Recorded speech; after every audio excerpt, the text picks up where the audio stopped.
Which leads us to the unfortunate conclusion that this latest murder was also the work of the so-called identity killer. Now, Inspector Danvers will take your questions. How can you be sure this is the identity killer's handiwork? Well, because as with his previous victims, he's left at the scene of the crime details of his identity. So the killer has a calling card? I suppose you could say that, yes. What is it? Well, on this occasion, it was a calling card. On previous occasions, he's been known to leave his birth certificate, the address of his MySpace page, and on one occasion, a series of unconnected numbers next to the three-letter word mob. So, we're looking into the possibility that there may be connections with organised crime.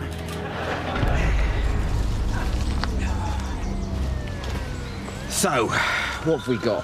Nothing, sir. All he's left this time is a passport-sized photograph and 2 recent utility bills.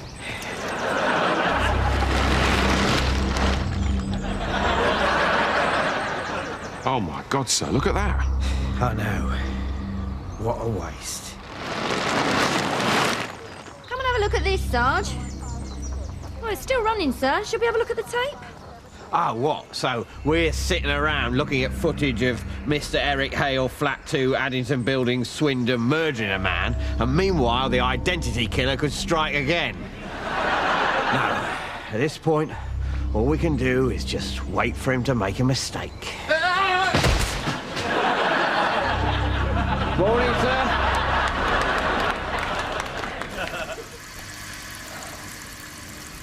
I don't think they're very well, Mum.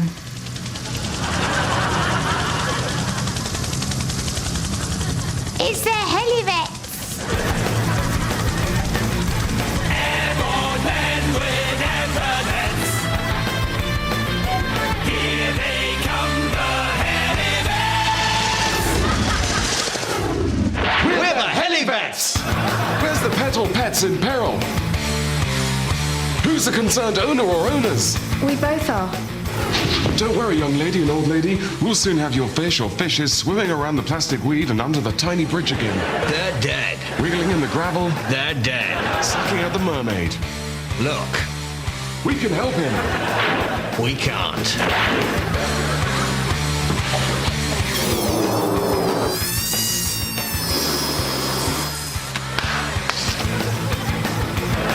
We're the Helivets.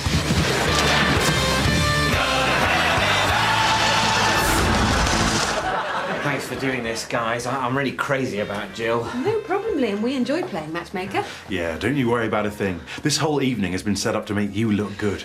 You're going to shine in comparison to the other guests. So who else is coming? Well, there's Dave. Great, no problems there. Well, that'll be Jill. Do I look okay? Yeah, that shirt really suits you. Everyone, this is Jill. Hi. Hi. Oh, hello.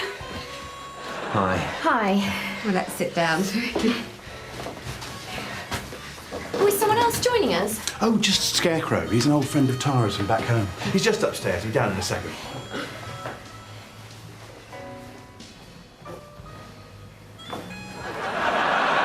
Come on, Scarecrow. We're going to start without you.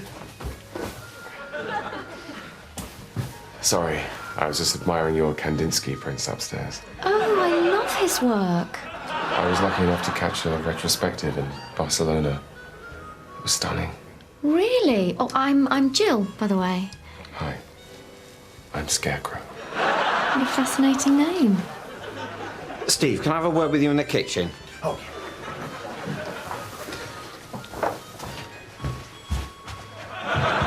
What is it?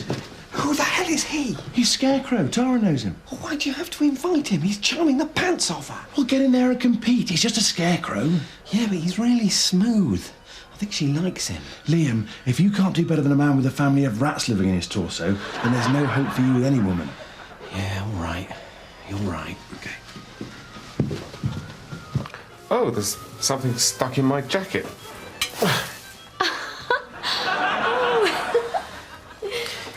More wine, Jill? Yeah, thanks. Yeah, thanks. You know, I used to be really scared of birds. Oh, don't worry.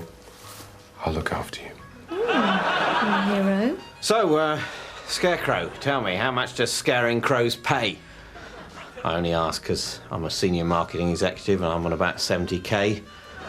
I just wondered how scarecrowing compares.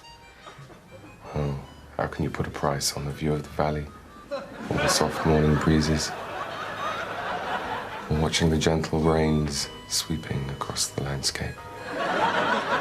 As the tender corn heads brush sensuously at your side. And the nights, oh, the nights of countless stars. And the soul just ascends. Oh, God, that's the most beautiful thing I've ever heard. What were you thinking? I'm getting whipped out there. Well, stop wasting time and get in the game. Look, Jill likes skiing, so when you get the chance, use that as an opening.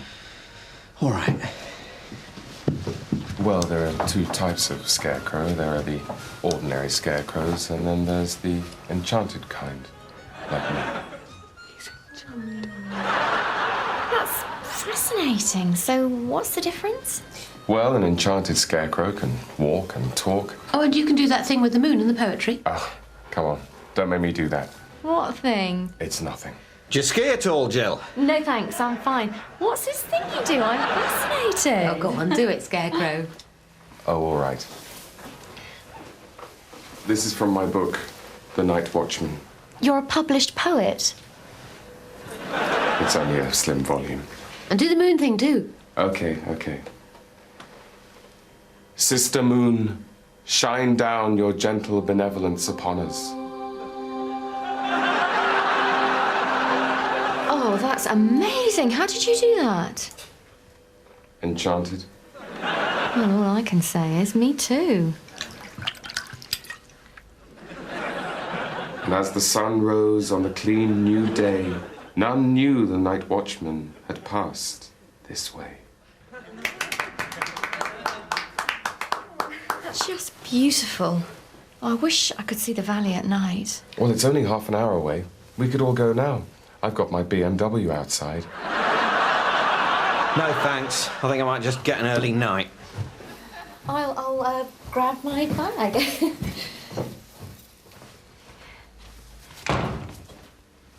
Thanks so much for setting this up, guys. I fancied her for ages. No problem, Scarecrow. And great choice with the other guy. What a tosser. Let's go. Go on. Don't keep the lady waiting. Thanks again. Cheers, Dave. All right, see you later, Scarecrow. So let's go through it one last time. All we've got is a name, an address, an occupation, a phone number, a modus operandi, motive, opportunity, a confession, and him in the room. Aye. So, I ask you all, where the hell do we go from here? We could try arresting him, boss. Or is that just what he wants us to do? No, it isn't.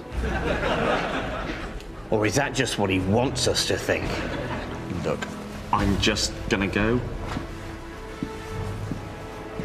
He's always that one step ahead of us. And then on the Wednesday, Dan, it's the bath scene, Dan. Now, we've talked about this, haven't we? You're fine with the nudity, aren't you, Dan? Yeah, absolutely fine. Yeah, I mean, people don't have baths with their pants on, right? Exactly. I will be asking you to take your pants off while I'm there. Fine. I think it's important to the realism of the film. Yeah, realism. Yeah. And it'll be a closed set, won't it? I mean, you know, I don't really want there to be too many people kind of hanging around while I'm, you know... While you're taking off all your clothes to be filmed. Yeah. Leave that to me, Dan. It'll just be like me and the cameraman. It'll be like that. Yes, you and the cameraman. And me, of course. Well, can't do a scene without the director. Not this scene. And the sound man and 4 or 5 electricians to make sure you're lit nicely, and the continuity lady and the makeup lady and her assistant and the work experience girl. Right, but basically... But no need for the costume department, because you won't have a costume on. You'll be bad. Right, no, of course they won't be there, yeah. So basically you'll be on your own. I mean, obviously, the props people and the designer need to be there. And I think that's the day the producer's bringing his wife and 3 teenage daughters. Right. But, I mean, it'll all be shot tastefully, won't it? I mean, obviously I'll be naked, but you won't actually see my penis. I'll see your penis, Dan. I'll see it loads. Yeah, but sure, but, I mean, you won't actually be filming my penis. Well, there are no guarantees in this business, Dan, but if there's one thing I can say, it's that I'll try and avoid being very unsurprised if your penis doesn't not get filmed and put on general release up and down the land. Oh, well, that's a relief. 3 life sentences. A spokesman said, "You think you know a guy," and then he goes and does something like that. Foreign news now, and at a special session of the United Nations, it was agreed that the war on terror is, in the words of a new resolution, just too difficult. Instead, the Security Council has agreed to launch a war on the comedian and ornithologist Bill Oddie as a way of bringing the nations of the world together in a more achievable common cause. Matt Long has this. It took them a little over 6 hours, but finally they came up with a name that suited all parties. We must join together in the face of this new menace. There can be no peace in the world until Bill Oddie is hunted down and completely destroyed. Well, it's a challenging new world that we live in, and in that world, it had become increasingly clear that the need to confront Bill Oddie had been growing. It was only a matter of years before he developed a nuclear capacity, probably. For all we know, he already had a dirty bomb, and he meant to use it on the tube tomorrow, for all we know. So that's why every army and intelligence agency is going to be out looking for him. Has he been notified? He has been notified. And how did he react? Well, how do you think? I'd say he's pretty much crapped himself. But, you know, we're going to be giving him 48 hours head start to make it interesting. And be in no doubt, we are going to take him down. We're going to take him down hard. And he needn't think he's going to get away with it this time. What if he seeks refuge with jihadi terrorists in Iraq or Pakistan? Oh, God, he won't do that, will he? Is it true you're not wearing any underpants, Dad? Yes. Blimey. So, how's the rest of the filming going? The rest of... Oh, fine, Dan. We're all pleased with all the rest of the filming. Hope this bath isn't too cold. Well, that's what I meant to talk to you about, Dan.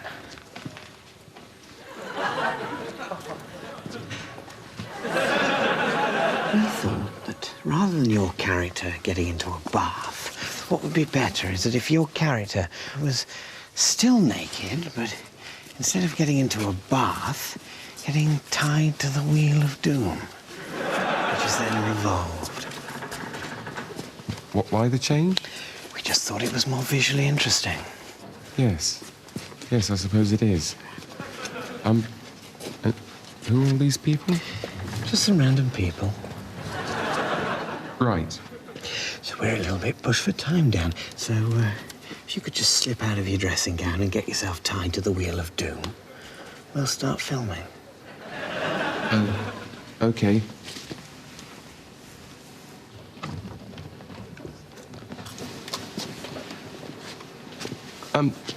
Gavin, you are just filming me from here up, yeah? Absolutely, Dan. Don't you worry. Oh, okay.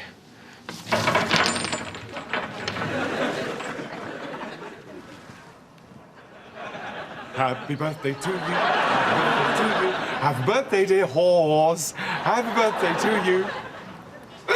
Nothing. Anyway, happy birthday, horse. Carrot cake? Sorry. Thought you'd like it. Well, at least blow out the candles. No? Right? Of course not. Too much like hard work. Right? I'll do it. You see? They're trick candles. You can't blow them out. Would have been more fun if you had a go, but still. Never mind. Speech! Speech! Speech! Speech! Speech! Speech! Speech! Speech! Speech! get it! We are finished! We're through! This is it, horse! No more pissing around! I'm trying to make some kind of gesture, and you just stand there! Well, that's it! It was my birthday last week! Thanks for remembering.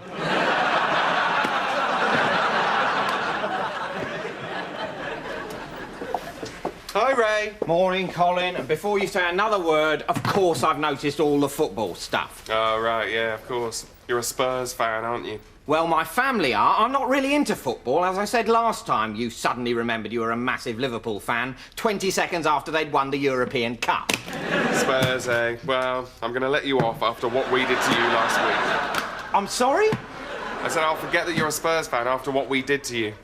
What you did to me? You didn't do anything to me. We're a man down, you fluke a penalty, but we wallop you with 2 in extra time. That 92nd minute, mate, oh, you had it coming. Perhaps you've mistaken me for a professional goalkeeper or something, but I wasn't actually on the pitch, you know. We're going to trolley you in the league. We? You weren't on the pitch either. As far as I know, you were in the back bar of the Red Lion watching a game on the television with your mother.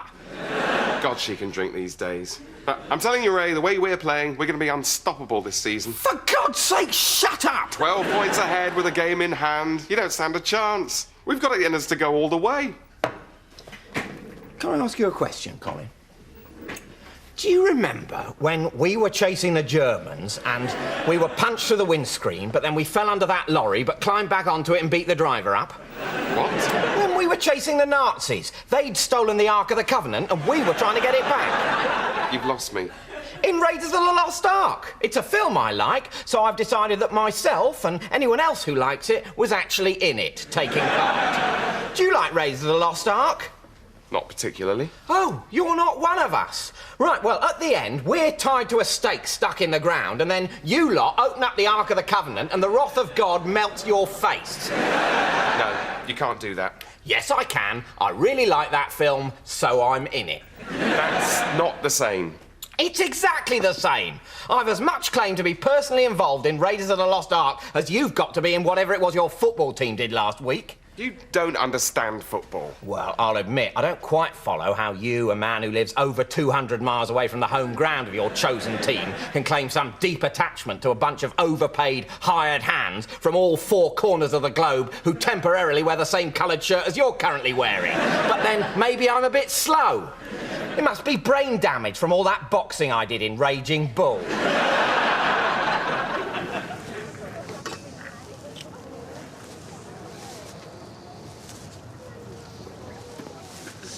How much is this, mate? That's £5, mate. £5? Well, it is the Holy Grail. £5. Take it or leave it. Sorry, did you say that this was the Holy Grail? Yes, mate. Holy Grail, Cup of Christ, £5. All right, sweetheart. My Little Pony, 50p. This is the Holy Grail? Yes, mate. It's a cup Jesus used at Last Supper. Drink from it, you become immortal. I've got a box somewhere. £5. Right. And that works, does it? Oh, yeah, I'm immortal. Yeah, it's great. I mean, obviously, if you're a depressive personality, it's not such a good idea, but if you basically love life, then it's wicked. All the videos are 50p, mate. Can I see it working? What? Well, it's just I bought a stereo over there last week and that didn't work, so... Oh, honestly. There's no trust anymore, is there?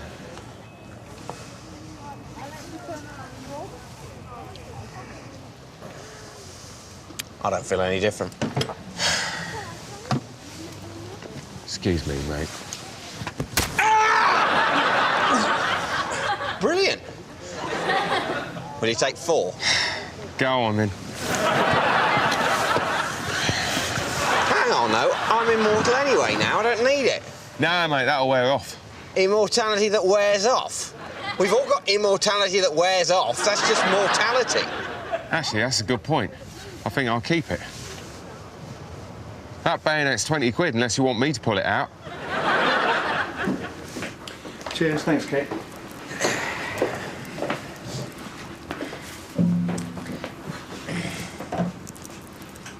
It's a bit wacky, isn't it? It's all right, it's meant to be. It's for the man with a wig sketch. When I take it off, I've got this one on underneath. Oh, right. Oh, I haven't got to wear a bald cap as well, have I? Afraid so. Okay, can I have a quick word? Are you going to let her do it, then? I don't know what you mean. You do know what I mean. You're going to let her put a wig, over a bald cap over your wig? Shh! Shut up! You're going to be about 8 foot tall. Rob! Thank God the character isn't a judge. Rob! Just tell her, David. Tell her about your wig. She'll understand. Rob, there was a very clearly defined window of opportunity for telling her about my wig. And it was the first day of shooting on the first series. As you know, I did not take that opportunity, and now, after 2 series of letting her put wigs over my wig, that horse has considerably bolted. You don't think she knows? She's a professional makeup artist, David. She just spent 8 weeks working with your hair. She's gonna know. Yes, I think she probably does know. I think the whole crew probably knows, and I think they probably laugh about me constantly behind my back. Which means that the only achievable goal that I have left is to keep that laughter behind my back and stop it from spilling over into in front of my face, which is what your telling her plan would achieve. So just drop it, all right? All right. So I spoke. Rob! Get that back now! Come and get it! Come and get it! I just thought I'd pop it on myself. Easier than you'd think, isn't it?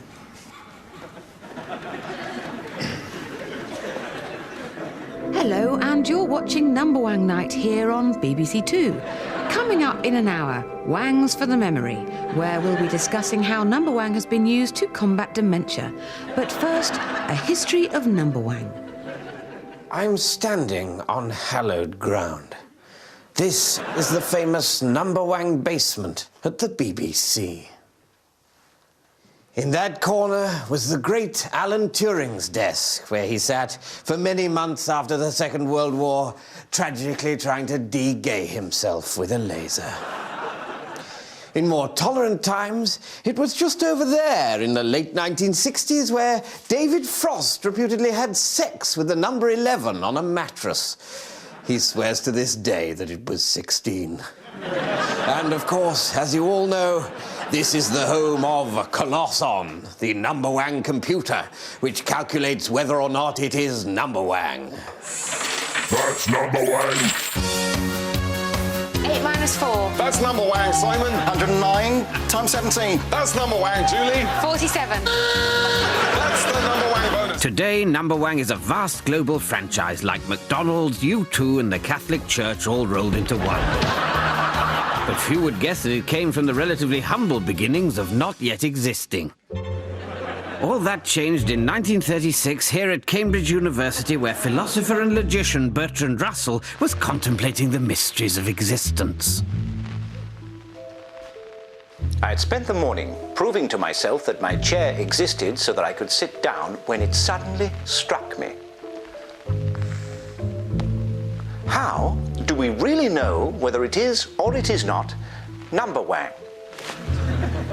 On my desk, I saw a jug, and in a flash of inspiration, I knew I had solved it. Smashing the jug, lest anyone copy my work, I went across to the rooms of my very good friend Wittgenstein. I opened the door, and I said to him, quite simply, "That's Number Wang." As I remember, he cried.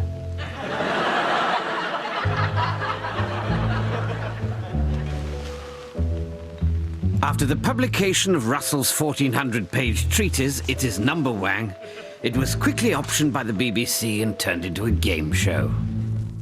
Good evening, and welcome to a new piece of the endlessness which we're calling Number Wang. However, due to the incredible complexity of the mathematics involved, it proved impractical. Miss Julie? 7. We'll just have to check that with the boffins. Was that Number Wang? It'll take a few hours, I'm afraid.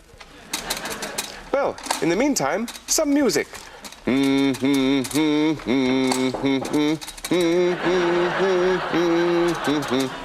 Fortunately, the war intervened, and at Bletchley Park, a tremendous discovery was invented, and simultaneously, a tremendous invention discovered.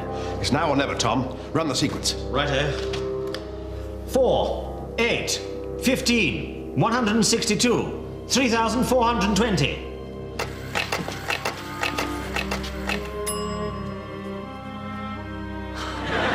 That's Number Wang! Good God. It actually works. It actually bloody works, you genius. I say, chaps, you don't suppose we could use this machine for anything else, do you? Like what? I don't know. something to help with the war or something.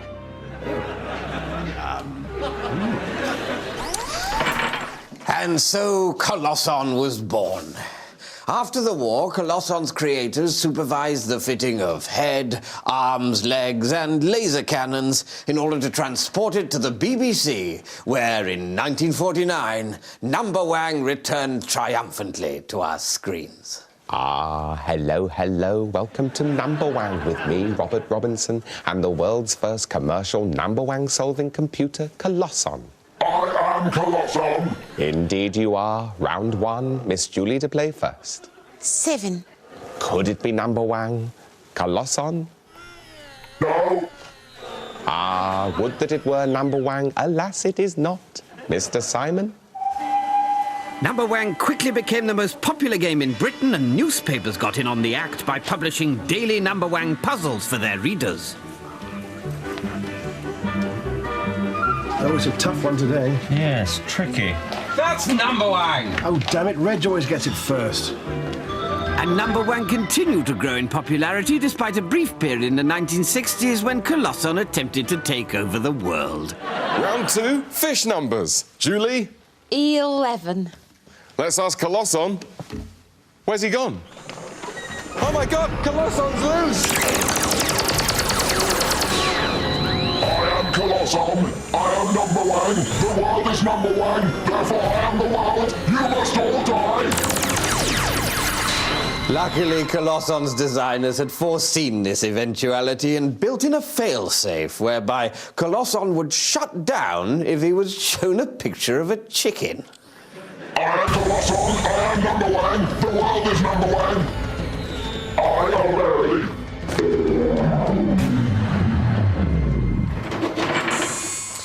And so, with Colosson back under control, Number Wang established itself as the best program ever made and spawned numerous versions across the globe in countries like Australia, such as New Zealand. It's Number Wang. Australia itself. Oh, mate, that's Number Wang. And even America. Yes, that is a number.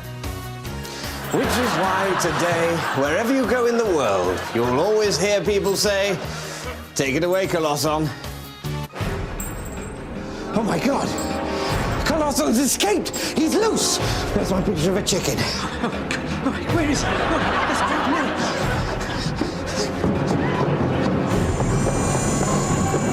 You are not Number Wang. You must die. Television is not Number Wang. Television must die.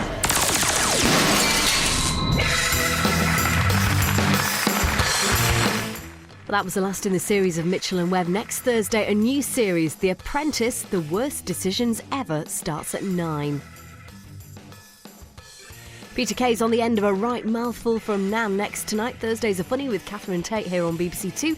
Then Jackie and Tony aim to impress their new boss with some male bonding. Empty at 10.